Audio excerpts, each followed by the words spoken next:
അത് നമ്മൾ കൃത്യമായ ഒരു ഓർമ്മ എനിക്കുമില്ല. 2015 മാർച്ച് മാസത്തിൽ നമ്മളിതിൻ്റെ ഒരു പ്രാഥമിക യോഗം കൂടുകയും ആ യോഗത്തിൻ്റെ തീരുമാനപ്രകാരം ആ വർഷം തന്നെ കുടുംബയോഗം നടത്തുകയും ചെയ്തു. 2015 തൊട്ട് ഇങ്ങോട്ട് 2024 നിൽക്കുന്നു. അതായത് 9 വർഷങ്ങൾ പിന്നിടുന്നു. ഈ 9 വർഷത്തിൽ 20-ൽ 21 കോവിഡ് കാരണം നമുക്ക് കുടുംബയോഗം നടത്താൻ പറ്റിയില്ല. അത് പ്രത്യേകിച്ച് നമ്മുടെ കുഴപ്പം കൊണ്ടല്ല, അന്നത്തെ നാട്ടിലെ അവസ്ഥ അതായിരുന്നു. നെഹ്റു ട്രോഫി പോലും നടക്കാതെ പോയ വർഷങ്ങളാണ് ആ വർഷങ്ങൾ. ബാക്കിയുള്ള കൺസിക്യൂട്ടീവായിട്ട് പറഞ്ഞാൽ 9 വർഷവും ഈ 2 വർഷങ്ങളെ മാറ്റി നിർത്തി കഴിഞ്ഞാൽ 9 വർഷം നമുക്ക് കുടുംബയോഗം നടത്താൻ സാധിച്ചു ഉള്ളത് തന്നെ ഒരു വലിയ വിജയമായിട്ട് ഞാൻ കാണുന്നു. ആദ്യമേ ഞാൻ പറയട്ടെ, ഈ വർഷം വളരെ ഓർഗനൈസ്ഡായിട്ട് തന്നെ മെയ് മാസം 12-ാം തീയതി നമ്മുടെ കുടുംബയോഗം കൂടണം എന്നുള്ള ഒരു ഉദ്ദേശത്തോടുകൂടി അതിൻ്റെ വെന്യൂവായിട്ട് വെച്ചിരുന്നത് എൻ്റെ വീടാണ്. പക്ഷെ ഞാൻ അതിനെപ്പറ്റി അധികം ദീർഘമായി നീട്ടി പറയുന്നില്ല. അപ്രതീക്ഷിതമായ ഒരു കാരണത്താൽ നമുക്ക് അത് നടത്താൻ പറ്റാതെ പോയി. ആ സമയത്ത് ഈ വർഷം വേണ്ട എന്നുള്ള ഒരു ചിന്ത പോലും ഉണ്ടായി. പക്ഷേ അത് ഒരു വർഷം മുടങ്ങിക്കഴിഞ്ഞാൽ പിന്നീട് ആ ടെൻഡൻസി അതുപോലെ വരികയും വരും വർഷങ്ങളിൽ മുടങ്ങിപ്പോകാമെന്നുള്ള ഒരു സാഹചര്യം നിലനിൽക്കുന്നുണ്ട്. കുഞ്ഞോളം മാമയോട് വിളിച്ചു ചോദിക്കുകയും കുഞ്ഞോളം മാമ ഏറെ സ്നേഹത്തോടുകൂടി ഇവിടെ വെച്ച് നടത്താമെന്നുള്ള ഒരു അവസരം തരികയും ചെയ്തു. അതനുസരിച്ചാണ് നമ്മൾ ഇന്നിവിടെ കൂടിയിരിക്കുന്നത്. ഈ യോഗത്തിലേക്ക് ഒരുപക്ഷെ അല്പം താമസിച്ച് പോവുകയും വെൽ ഓർഗനൈസർ അല്ലാത്തത് കൊണ്ടും ആളിൻ്റെ എണ്ണത്തിൽ അപ്രതീക്ഷിതമായ ചെറിയ കുറവുകളുണ്ടെങ്കിൽ പോലും നമുക്ക് ഇത് മുമ്പോട്ട് നടത്തിക്കൊണ്ടു പോകാൻ സാധിക്കുന്നു എന്നുള്ളതൊരു വലിയ നേട്ടമാണ്. കഴിഞ്ഞ കുടുംബയോഗത്തിൽ ഞാൻ പറഞ്ഞ പോലെ ഏറെ പ്രാഗൽഭ്യത്തോടുകൂടി പോകുന്ന പല കുടുംബങ്ങൾ കാണിച്ചാലുണ്ടെങ്കിൽ പോലും ഇതുപോലൊരു കൂട്ടായ്മയ്ക്ക് മറ്റൊരാൾക്ക് പോലും സാധിക്കുന്നില്ല എന്നുള്ളത് ഒരു നേട്ടം തന്നെയാണ്. ഈ കഴിഞ്ഞ വർഷങ്ങളിലൊക്കെ തന്നെ പ്രസിഡൻ്റായിട്ട് ഞാൻ ഇങ്ങനെ ഇരുന്ന് മുമ്പോട്ട് പോകുന്നു. അതിൻ്റെ എല്ലാ വർഷവും മാറ്റത്തിന് ഒരു മാറ്റം അനിവാര്യമാണ്. ഒരു പോസ്റ്റ് ഒരാൾ കൂടുതൽ കാലം ഇരുന്ന് കഴിഞ്ഞാൽ ആളിന് അഹങ്കാരം ഉണ്ടാകുമെന്നാണ് പറയുന്നത്. ചെറുതായിട്ട് എനിക്ക് ഉണ്ടായിട്ടുണ്ട്. അപ്പോൾ അത് നമുക്ക് പിന്നീട് ആലോചിക്കാം. അല്ല, അത് ഞാൻ അകത്തെ കാണിക്കാറുള്ളൂ. അപ്പം എൻ്റെ പ്രസംഗത്തിൽ 1-2 കാര്യങ്ങളൊന്ന് പറയുകയാണ്. ഈ നമുക്ക് കാലികമായ പ്രസക്തമായ ചില ഘടകങ്ങളുണ്ട്, പ്രസക്തമല്ലാതെ പോകുന്ന ഘടകങ്ങൾ. ഞാൻ ഉദാഹരണം പറയാം. നമ്മുടെ ഹരിപ്പാട് മിഷൻ സെൻറ്റർ അറിയപ്പെടുന്നത് ബാലഭവന്. അവിടെ ഏതാണ്ട് എൻ്റെ അപ്പനൊക്കെ ഇരിക്കുന്ന കാലത്ത് ബാലഭവനിൽ അഡ്മിഷൻ മേടിക്കാൻ വേണ്ടി ആൾ ക്യൂ നിൽക്കുകയാണ്. അതിൽ നിന്ന് 25 പേരെയോ 30 പേരെയോ എടുത്തുകൊണ്ടാണ് ബാലഭവൻ നടത്തിക്കൊണ്ടത്. പക്ഷെ ബാലഭവനം എന്ന് പറയുന്ന ആ കൺസെപ്റ്റ്, ആ വ്യവസ്ഥിതി ഇന്ന് സമൂഹത്തിൽ ആവശ്യമില്ലാതായി വന്നിരിക്കുന്ന ഒരു കാലഘട്ടമാണ്. ഇന്ന് ആ ബാലഭവനിൽ അങ്ങോട്ട് പോയി വിളിച്ചുകൊണ്ട് വന്ന് 3 പിള്ളേരാണ് അവിടെ താമസിക്കുന്നത്. ആ 3 പിള്ളേരെ വെച്ചുകൊണ്ട് സാങ്കല്പികമായിട്ട് അല്ലെ ഏറെക്കുറെ ഒരു ബാലഭവനം ഉണ്ടെന്ന് വരുത്തി തീർക്കാൻ നടക്കുന്നു. ആ കാലഘട്ടത്തിൽ പക്ഷേ വൃത്തസദനങ്ങളുണ്ടായിരുന്നു. ആ വൃത്തസദനങ്ങളെല്ലാം 3-ലും 2-ലും ഒക്കെ കിടക്കുക. ഇന്ന് നേരെ തിരിച്ചു വന്നിരിക്കുകയാണ്. വൃത്തസദനങ്ങളിൽ ഇന്ന് ആളിൻ്റെ ഇടിയാണ് പല സ്ഥലങ്ങളിൽ. ഇത് ഓരോ വ്യവസ്ഥിതിയുടെ വ്യത്യാസമാണ്. അപ്പോൾ ഓരോ കാലഘട്ടങ്ങളിൽ പ്രസക്തമാകുന്ന കുറേ കാര്യങ്ങളുണ്ട്. അങ്ങനെ ഇന്ന് പ്രസക്തമായിക്കൊണ്ടിരിക്കുന്ന ഒരു സംഗതിയാണ് കുടുംബയോഗം എന്ന് പറയുന്നത്. കുടുംബയോഗത്തെ പറ്റി, നമ്മുടെ കുടുംബയോഗത്തെ പറ്റി വിമർശനാത്മകമായിട്ട് പലരും കാണുന്നുണ്ട്. അങ്ങനെ കണ്ടിട്ട് കാര്യമില്ല. ഈ കുടുംബയോഗം എന്ന് പറയുന്നതിൻ്റെ ഉദ്ദേശം എന്ന് പറയുന്നത് ഇന്നത്തെ കാലഘട്ടത്തിൽ ആരെയും കുറ്റം പറഞ്ഞിട്ട് കാര്യമില്ല. സഹോദരങ്ങൾ തമ്മിൽ അല്ലെ കുടുംബ അംഗങ്ങൾ തമ്മിൽ ഒന്നിച്ചിരിക്കാനോ കാര്യങ്ങൾ കൈകാര്യം ചെയ്ത് മുമ്പോട്ട് പോകാനോ നമുക്ക് പല സന്ദർഭങ്ങളിൽ സാധിക്കാതെ പോകും.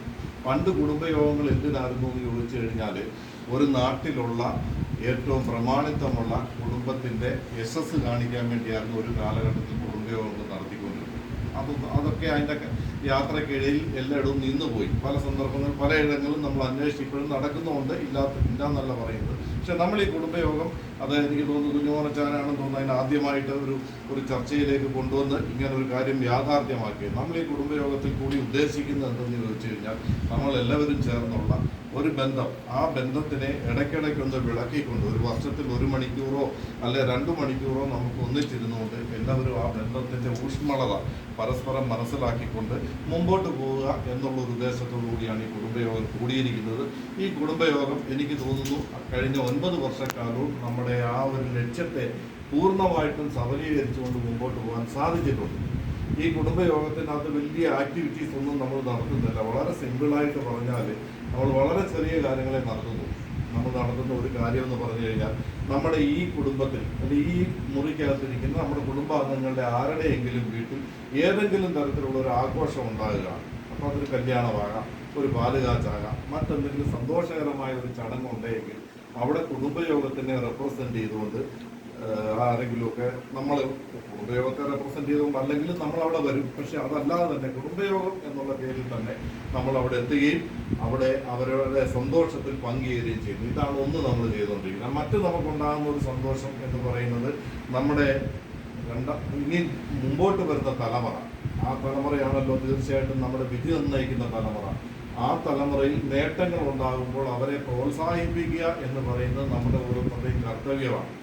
ആ കർത്തവ്യത്തെ ശിരസാവഹിച്ചുകൊണ്ട് നമ്മൾ നമ്മുടെ കഴിഞ്ഞ ഈ 7 വർഷങ്ങൾ, ഞാൻ 7 എന്ന് പറയുന്നില്ല, 9 വർഷങ്ങളിൽ ഏതെങ്കിലും തരത്തിലുള്ള നേട്ടങ്ങൾ ഉണ്ടാക്കിയിട്ടുള്ള നമ്മുടെ കുട്ടികളെ അവർക്ക് ഇതുപോലെ മൊമെന്റോ നൽകുകയും അവരെ അനുമോദിക്കുകയും ചെയ്യുന്നു. ഇത് രണ്ടും നമ്മളെ സംബന്ധിച്ചിടത്തോളം കഴിഞ്ഞ കാലഘട്ടങ്ങളിൽ ഒരു വിഘ്നവും കൂടാതെ നമ്മൾ നടത്തിക്കൊണ്ടിരുന്ന നടപടിയാണ്. അത് ഇനിയും തുടർന്ന് മുമ്പോട്ട് പോകണം. അതിലെല്ലാം ഉപരിയായിട്ട് ഞാൻ പറഞ്ഞല്ലോ, നമ്മുടെ കല്ലറ, ഇപ്പോൾ ഈ കല്ലറയ്ക്കകത്ത് എല്ലാവർക്കും അതിൻ്റെ അകത്ത് പാർട്ടിസിപ്പേറ്റ് ചെയ്യാൻ സാധിച്ചില്ല. ഞാൻ ഈ അടുത്തിടെ കണ്ട ഒരു വീഡിയോ ഇക്കകത്തെ ഒരു ചെറിയ കാര്യം, ഒരു അധ്യാപകന് വിദ്യാർത്ഥികളോട് ചോദിക്കുകയാണ്, ഈ ലോകത്തിലെ ഏറ്റവും ശ്രേഷ്ഠമായ സ്ഥലം ഏതാണ്? അപ്പോൾ അവിടുത്തെ കുട്ടികൾ പറയുന്നു, ഒരാൾ അമേരിക്ക പറയുന്നു, ഒരാൾ ഇംഗ്ലണ്ട് പറയുന്നു, ജപ്പാൻ പറയുന്നു. കാര്യം ഏറ്റവും ശ്രേഷ്ഠമായ സ്ഥലങ്ങൾ അതൊക്കെയാണ്. അപ്പോൾ ഈ അധ്യാപകൻ പറഞ്ഞു കൊടുക്കുകയാണ്, ഈ ലോകത്തിലെ ഏറ്റവും ശ്രേഷ്ഠമായ സ്ഥലം എന്ന് പറയുന്നത് സെമിത്തേരികളാണ്. സെമിത്തേരികൾ ഏറ്റവും ശ്രേഷ്ഠമായ സ്ഥലങ്ങളായി മാറുന്നത് എങ്ങനെയെന്ന് ചോദിച്ചു കഴിഞ്ഞാൽ, നമ്മുടെ അമ്മയപ്പന്മാർ അടക്കം ചെയ്യപ്പെട്ടിരിക്കുന്ന ആ കല്ലറകളിൽ എത്രയോ സ്വപ്നങ്ങൾ, എത്രയോ നൈരാശ്യങ്ങൾ, എത്രയോ നേട്ടങ്ങൾ, എത്രയോ മോഹങ്ങൾ, എത്രയോ മോഹഭംഗങ്ങൾ അടക്കം ചെയ്യപ്പെട്ടിരിക്കുന്ന ഏറ്റവും ശക്തമായ ഒരു സ്ഥലമാണ് കല്ലറ എന്ന് പറയുന്നത്. നമ്മൾ പള്ളികളിൽ ചെന്ന് നോക്കിക്കഴിഞ്ഞാൽ പലരുടെയും വീട് 6 നിലയും അല്ലെ 3 നിലയും 4 AC യും 8 AC യും ഒക്കെ കാണും. പക്ഷേ കല്ലറ എപ്പോഴും പായൽ വിളിച്ച് കിടക്കുന്ന ഒരു സാഹചര്യം ഉണ്ടാകാം. അത് നാച്ചുറലായിട്ട് ഉണ്ടാകുന്നതാണ്. ഞാൻ കുറ്റം പറഞ്ഞുകൊണ്ട് പറയുകയല്ല. നമ്മുടെ ഈ കൂട്ടായ്മയുടെ ഭാഗമായിട്ട് ആ കല്ലറകൾ പൊളിച്ചു പണിതുകൊണ്ട് നമ്മുടെ വീട് പോലെ തന്നെ, നമ്മുടെ എല്ലാവരുടെയും വീട് പോലെ തന്നെ മനോഹരമായിട്ട് നമുക്ക് 9 കല്ലറകൾ, ഏതാണ് അതെനിക്ക് തോന്നുന്നു കാരിച്ചാ പള്ളിയിലെ ഏറ്റവും വലിയ യൂണിറ്റ് 8ൻ്റെ ഒരു യൂണിറ്റ് ഉണ്ട്. അത് കഴിഞ്ഞ് 9 യൂണിറ്റിൻ്റെ ഒരു കല്ലറ നമുക്ക് ഒന്നിച്ച് പണിയാൻ സാധിച്ചു. നമ്മുടെ അമ്മയപ്പന്മാരോടുള്ള ബഹുമാനം നമുക്ക് പൂർണ്ണമായിട്ട് പ്രകടിപ്പിക്കാൻ സാധിച്ച ഒരു സന്ദർഭമായിട്ട് ഞാൻ കരുതുന്നു. ഇതൊക്കെയാണ് നമ്മുടെ കുടുംബയോഗത്തിൻ്റെ നാളിതുവരെയുള്ള പ്രവർത്തനങ്ങൾ. ഇതിൻ്റെ പ്രവർത്തനങ്ങൾ കൂടുതൽ വിപുലീകരിക്കുക എന്നുള്ളത് ബുദ്ധിമുട്ടാണ്. കാര്യം എന്ന് പറഞ്ഞാൽ ചാരിറ്റി പ്രവർത്തനങ്ങളാണ് അടുത്തത്. ഈ ചാരിറ്റി പ്രവർത്തനം എന്ന് പറയുന്നത് ഇന്ന് എല്ലാവരും അങ്ങ് എടുത്തിരിക്കുന്നത്. എനിക്ക് അരിപ്പാട്ടൊന്നും ജീവിക്കാൻ വയ്യാത്തൊരു സാഹചര്യമാണ് നിലനിൽക്കുന്നത്. എല്ലാ ദിവസവും ചലഞ്ചാണ്. എല്ലാ ദിവസവും ഒരു 500 രൂപയുടെ അല്ലെ 1000 രൂപയോ കയ്യിൽ വെക്കാതെ ജീവിക്കാൻ പറ്റാത്തൊരു സാഹചര്യത്തിൽ കൂടി പോകുമ്പോൾ അങ്ങനെ വലിയ ചലഞ്ചൊന്നും നമ്മൾ നടത്തിയില്ല എങ്കിൽ പോലും നമുക്ക് ഈ കൂട്ടായ്മയിൽ കൂടി ഈ ഒരു ശക്തമായ ബന്ധം അത് മുമ്പോട്ട് കൊണ്ടുപോകാന്നുള്ളതാണ്. അതിന് എല്ലാവരും ഒന്നിച്ച് നിന്നുകൊണ്ട് പ്രവർത്തിക്കുക എന്നുള്ളതാണ്. ഞാൻ ഒന്ന് നോക്കിക്കോട്ട് ഞാൻ പറയാൻ വന്ന ഏതെങ്കിലും കാര്യം പറയാൻ വിട്ടുപോയോ എന്നുള്ളത്. പറഞ്ഞ പോലെ ഈ ലോകത്തെ ഏതെങ്കിലും ഒരു കുടുംബത്തിൽ പരസ്പരം അഭിപ്രായ വ്യത്യാസങ്ങളില്ലാത്ത 60 ഫാമിലിയോ 30 ഫാമിലിയോ ഉണ്ടാകുമെന്ന് ചോദിച്ചാൽ ലോകത്തൊരു കുടുംബത്തിലും കാണത്തില്ല. അത് യേശുക്രിസ്തു ആദ്യ കുടുംബം സൃഷ്ടിക്കപ്പെട്ടപ്പോൾ തൊട്ട് തന്നെ ഇങ്ങോട്ട് ഈ അലോരസങ്ങളെല്ലാം തന്നെ നിലനിൽക്കുന്നുണ്ട്. അപ്പോൾ ആ അലോരസത്തിന് വേണ്ടി നമ്മുടെ കുടുംബയോഗങ്ങൾ വേണ്ടാന്ന് വെക്കുക എന്ന് പറയുന്നത് മാന്യമല്ലാത്ത രീതിയാണ്. നമ്മൾ അങ്ങോട്ടും ഇങ്ങോട്ടുമുള്ള വ്യത്യാസങ്ങളൊക്കെ പോയിട്ട് നാച്ചുറൽ, അതെല്ലാ മേഖലകളിലും കാണും. ആ അഭിപ്രായ വ്യത്യാസങ്ങളൊക്കെ തന്നെ ഒരു പരിധിവരെ ഈ കൂട്ടായ്മകൾ കൂടി ഇല്ലാതായി തീരും. അതിൻ്റെ അകത്ത് നമ്മളാരെങ്കിലും ഇടപെടണമെന്നുണ്ടെങ്കിൽ ഇടപെടുക എന്നുള്ളതും നമ്മൾ ഞാനത് വളരെ നേരത്തെ പറഞ്ഞിട്ടുണ്ട്. ഏതെങ്കിലും തരത്തിലുള്ള ചെറിയ അഭിപ്രായ വ്യത്യാസങ്ങൾ എവിടെയെങ്കിലുമൊക്കെ തെറ്റിദ്ധാരണകളുണ്ടെങ്കിൽ അതൊക്കെ പരസ്പരം പറഞ്ഞു തീർത്തുകൊണ്ട് മുമ്പോട്ട് പോവാം. എല്ലാം പറഞ്ഞു തീർത്താൽ ലോകത്തൊരു കുടുംബം ഇല്ല എന്നുള്ളത് ഞാൻ പറയുന്നു. ഈ അലോരസങ്ങളെല്ലാം നമുക്ക് നെഗറ്റീവായിട്ട് വരുമെന്ന് പറയത്തില്ല. ഞാൻ പറഞ്ഞാൽ ഈ സോക്രട്ടീസിന്റെ ജീവചരിത്രം വായിക്കുന്നുണ്ട്. അയാളുമായുള്ള ഭാര്യയും കൂടെ എന്നും അടിയടി നടത്തിക്കൊണ്ടിരുന്ന ഒരു കുടുംബജീവിതമായിരുന്നു എന്നാണ് പറയുന്നത് സോക്രട്ടീസ്. അപ്പോൾ ഈ സോക്രട്ടീസിനെ ഒരു രീതിയിലും ജീവിക്കാൻ അനുവദിക്കാത്ത ഒരു ഭാര്യയായിരുന്നു സോക്രട്ടീസിന് ഉണ്ടായിരുന്നത്. അയാളെ മുഴുവൻ സമയം അലോരസപ്പെടുത്തിക്കൊണ്ടിരിക്കുന്നത്. ഈ സോക്രട്ടീസിനോട് അവസാനം ചോദിച്ചത് തൻ്റെ ജീവിതത്തിലെ നേട്ടങ്ങളുടെ കാരണം ആരാണെന്ന് ചോദിച്ചപ്പോൾ അദ്ദേഹം പറയുന്നത് ഭാര്യ കാണിച്ച ഈ സ്വഭാവമാണ്. കാണിച്ച ഈ സ്വഭാവം, എന്നെ അലോരസപ്പെടുത്തുന്ന ഈ സ്വഭാവമാണ് എൻ്റെ ജീവിത വിജയത്തിന് നിദാനമായ അല്ലെ മുഖ്യമായ സംഗതി അതാണെന്ന് പറയുന്നത്. അപ്പം നമ്മളെ ഇപ്പോൾ കുടുംബജീവിതം എടുത്തു കഴിഞ്ഞാൽ എല്ലാ ഭാര്യമാരും ഭർത്താക്കന്മാരും സിനിമയ്ക്കകത്തെ ഭാര്യയും ഭർത്താവും ഒന്നും പറ്റത്തില്ല. ഒരു കുടുംബം എടുത്തു കഴിഞ്ഞാൽ സഹോദരങ്ങൾ എല്ലാവരും തമ്മിൽ ഊഷ്മളമായ ബന്ധം കൊണ്ട് എന്നും പോകാൻ സാധിക്കത്തില്ല. പക്ഷേ അതൊക്കെ ഒരു പരിധി വരെ നിലനിർത്തിക്കൊണ്ട് മുമ്പോട്ട് പോകാൻ ഇതുപോലൊരു കുടുംബ യോഗത്തിന് സാധിക്കും. നമ്മൾ വളരെ ചെറിയ ഒരു കമ്മ്യൂണിറ്റി മാത്രമേ ഇവിടെ കൂടിയിട്ടുള്ളൂ. എനിക്ക് തോന്നുന്നു ആദ്യത്തെ യോഗത്തിൽ ഏതാണ്ട് 60 പേർക്ക് അടുത്തോ അല്ലെ 50 പേർക്ക് അടുത്തെങ്ങാണ്ട് പങ്കെടുത്ത ഒരു കുടുംബയോഗമാണ് അത്. ആലുവായിന്നും അങ്ങനെ പല സ്ഥലങ്ങളിൽ നിന്നും ദൂരെ നിന്നൊക്കെ ആൾക്കാരാണ്. 68 പേര്. അത് അത്രയും ആദ്യത്തെ ഒരു കുടുംബയോഗം എന്നുള്ള രീതിയിലാണ്. എന്നാൽ ഈ ഇപ്പോഴ് അതിൻ്റെ ഒരു ഇത് തീർച്ചയായിട്ടും എല്ലാവർക്കും വരാൻ സാധിക്കാത്തത് ഇന്ന് തന്നെ ഇപ്പം നമ്മുടെ തമ്പിച്ചാൻ സ്ഥലത്തില്ല. അങ്ങനെ പലർക്കും പല രീതിയിലുള്ള ബുദ്ധിമുട്ടുകളുണ്ട്.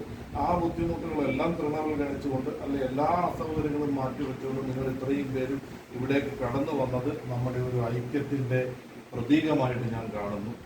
അത് മുമ്പോട്ട് തന്നെ പോവുക. പുതിയ തലമുറയിൽ നിന്നും പഠിച്ചു വരേണ്ട ഒരുപാട് വിദ്യാർത്ഥികൾ ഇവിടെ ഇരിപ്പുണ്ട്. അതിന് A+ കിട്ടിയ ഒരാളുണ്ട്. ഇനി A+ മേടിക്കാനിരിക്കുന്ന ഒരുപാട് പേര് ഇവിടെ ഉണ്ട്. അവരൊക്കെ നല്ല രീതിയിൽ പഠിക്കുക. എനിക്ക് പറയാനുള്ള ഒരു സംഗതി ഇത്ര മാത്രമേ ഉള്ളൂ. ഒരു കാലഘട്ടത്തിൽ ഏറെ ബെനോയെ ഇൻട്രൊഡ്യൂസ് ചെയ്യുന്നത് മോശമാണ്, നാണക്കേടാണ്. അടുത്ത വർഷം നമുക്ക് പറയാം ഒരു ഡോക്ടർ നമ്മുടെ കുടുംബത്തിലില്ല. അങ്ങനെ ഒരു ഡോക്ടർക്ക് നമ്മുടെ കുടുംബം അടുത്ത വർഷമുള്ളൂ. ബെനോയുടെ മകൻ ഇപ്പോൾ ഏതാണ്ട് കംപ്ലീറ്റ് ചെയ്തു എന്ന് പറയാം. പക്ഷേ എൻ്റെ ഒരു പൂർണ്ണതയിലെത്താത്തതുകൊണ്ട് ഞാനത് അടുത്ത വർഷത്തേക്ക് മാറ്റി വെച്ചിരിക്കുകയാണ്. അങ്ങനെ എല്ലാ രീതിയിലും ഒരു കുടുംബത്തിൽ എത്തേണ്ട എല്ലാവരും എത്തിക്കൊണ്ടേയിരിക്കുന്നു. ഞാൻ പുതുതലമുറയോട് പറയാനുള്ള കാര്യം ഇത് മാത്രമാണ്. നിങ്ങൾ നല്ല രീതിയിൽ പഠിച്ച് ഇന്നത്തെ മത്സര ലോകത്ത് നല്ല നിലകളിൽ എത്തിയാൽ മാത്രമേ നമ്മുടെ കുടുംബം ഇന്ന് പോയിക്കൊണ്ടിരിക്കുന്ന ഒരു തലത്തിന് മുമ്പോട്ട് പോകാൻ സാധിക്കത്തുള്ളൂ എന്ന് മാത്രം ഞാൻ ഓർമ്മിപ്പിക്കുകയാണ്. ഞാൻ എൻ്റെ വാക്കുകളെ ചുരുക്കുകയാണ്. ഇന്ന് ഈ യോഗത്തിലേക്ക് കടന്നു വന്ന നമ്മുടെ ജോൺസൺ എല്ലാ കാലത്തും ഈ കുടുംബയോഗത്തിൽ തുടങ്ങിയ കാലം പോലെ എൻ്റെ സെക്രട്ടറിയാണ്. വളരെ ശുഷ്കാന്തിയോടുകൂടി കൃത്യനിഷ്ഠയോടുകൂടി കാര്യങ്ങൾ ചെയ്യുന്ന ആളാണ്. ജോൺസനെ ഏറെ ആദരവോടെ ഞാൻ സ്വാഗതം ചെയ്യുന്നു. അതേപോലെ നമ്മുടെ ഷിനുവാണ്. എവിടെയെങ്കിലും ഞാൻ സത്യത്തിൽ ഓർക്കാറില്ല, എവിടെയെങ്കിലും ഒരു മരണമോ അല്ലെ എന്തെങ്കിലും ഒരു ആഘോഷമോ ഉണ്ടെങ്കിൽ കൃത്യമായിട്ട് വരുന്ന ഫോണാണ് ഷിനുവിൻ്റെ. അത് ഷിനു അത് സ്വന്തമായിട്ട് ചെയ്യാമെന്ന് പറഞ്ഞാലും ചെയ്യത്തില്ല. അത് ജോൺസനെയും വിളിച്ച് ചോദിച്ച് ഞങ്ങളുടെ രണ്ടുപേരുടെയും റാറ്റിഫിക്കേഷനോടുകൂടി മാത്രമേ, പക്ഷേ അത് സൂക്ഷ്മതയോടുകൂടി ചെയ്യുന്ന ഒരാളാണ്. ഇപ്പോൾ ഇന്നലെ തന്നെ ഈ ഷീൽഡ് 2 ഷീൽഡ് ഇവിടെ റെഡി ആയിരിക്കുന്നു. ഇത് രണ്ടാമത്തെ ഷീൽഡിനോട് എനിക്കൊരു ചെറിയ വിയോജിപ്പ് ഞാൻ പ്രകടിപ്പിക്കുകയും ചെയ്തിരുന്നു. അത് പിന്നെ പറയാം.